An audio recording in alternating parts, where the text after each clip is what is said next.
Aujourd'hui, nous sommes en compagnie de Myriam Peuzin au musée Gomé de Virton. Ça nous fait très plaisir de venir à nouveau à votre rencontre parce que le musée vient de rouvrir, on en profite au 1er mars. Qu'est-ce qu'on va découvrir cette fois-ci comme pièce curieuse, on va dire? Alors oui, elle est bien curieuse parce qu'elle a encore des secrets. Elle n'a pas livré la solution à toutes ces énigmes.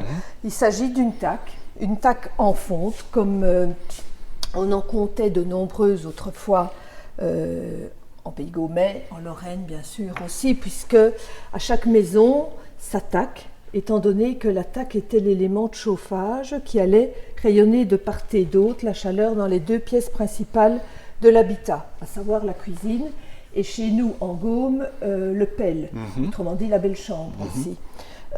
Toutes les deux accueillent les personnes le jour ou la nuit, et donc ce sont des pièces inséparables, ce qu'on appelle un binôme, dans lesquelles vont s'organiser la vie chez nous.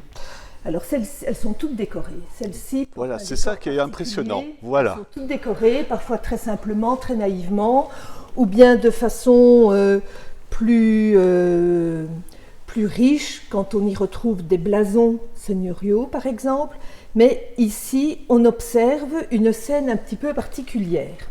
Alors dans le fond, s'ouvre un espace où l'on voit brûler un feu important, parce que vous voyez que les flammes montent presque jusqu'au sommet de l'ouverture. Je vais le nommer tout de suite l'âtre, au sommet de l'âtre.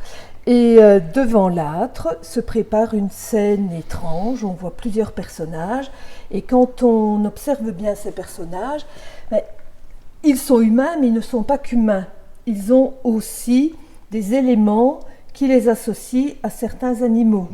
Alors on peut peut-être commencer par le personnage du centre. Si on s'approche de son visage, vous allez voir qu'il a des grandes oreilles qui ressemblent plus peut-être à des oreilles de mouton ou de bélier.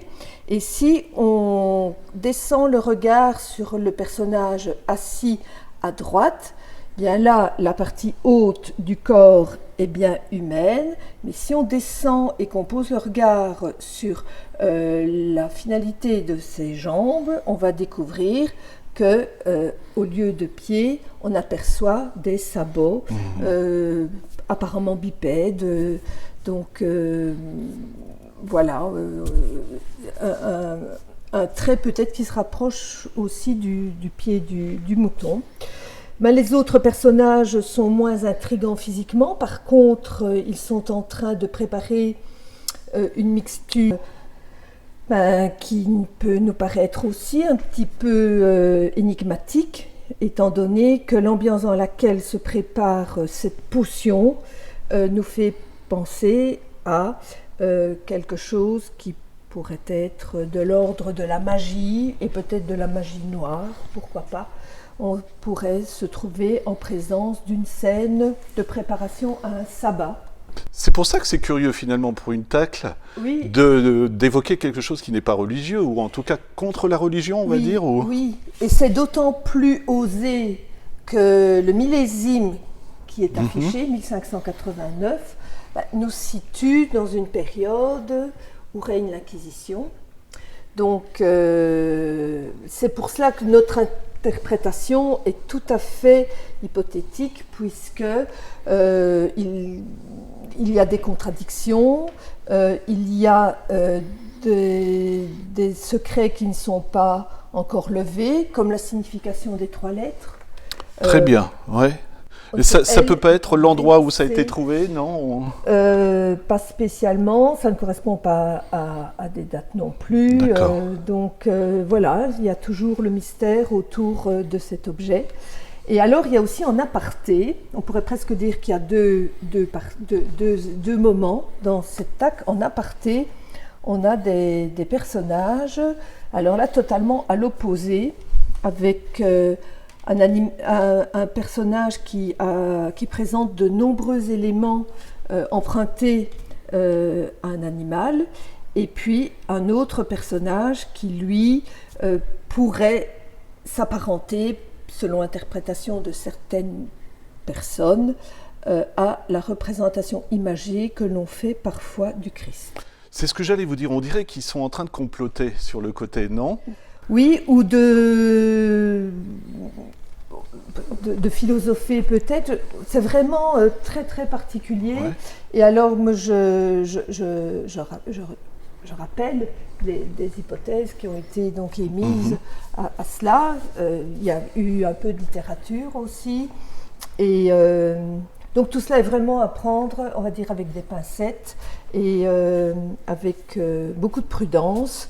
N'empêche que c'est clair qu'au Moyen-Âge, la croyance aux sorciers et aux sorcières est répandue, puisque on leur prête souvent des mauvaises intentions. Ce sont des incarnations de l'esprit malin ou du diable, et ils vont nuire, et ils nuisent aux humains sous des faits qu'on peut nommer le mal, la maladie, ce qu'il arrive de grave dans la vie de chacun peut s'expliquer de cette façon-là, ou alors d'une façon encore parfois beaucoup plus dramatique quand on connaît la foi et la piété de ces populations. C'est le fameux « mais qu'est-ce qu'on a bien pu faire au bon Dieu ?» Exactement, c'est vrai. Et est-ce que vous connaissez d'autres endroits où on aurait trouvé des illustrations pareilles, peut-être dans des tableaux ou encore d'autres tacles, quoi? Une tacle semblable est conservée au musée du Fer à Saint-Hubert. Il y a eu plusieurs répliques de cet exemplaire. On a l'évocation dans certains tableaux du mal incarné par divers personnages. On peut penser à Jérôme Bosch. Exactement, exactement.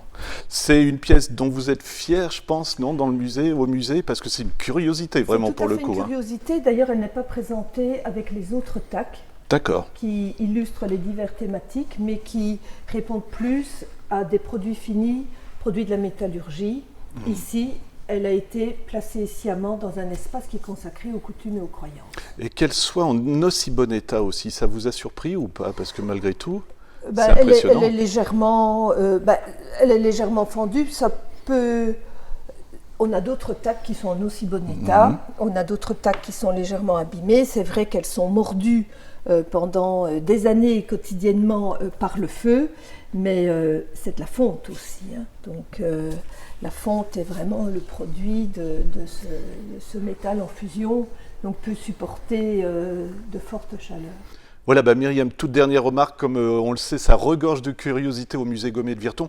Simplement les horaires, comment on peut se renseigner? Alors, chaque jour, le musée est ouvert, chaque jour, sauf le mardi, jour de fermeture. Le musée est ouvert de 9h30 à midi, de 14h à 18h, et également le dimanche. Donc, chaque dimanche, donc, un guide formé par les soins du musée accueille agréablement et le visiteur et le guide à travers les collections sur une thématique donnée.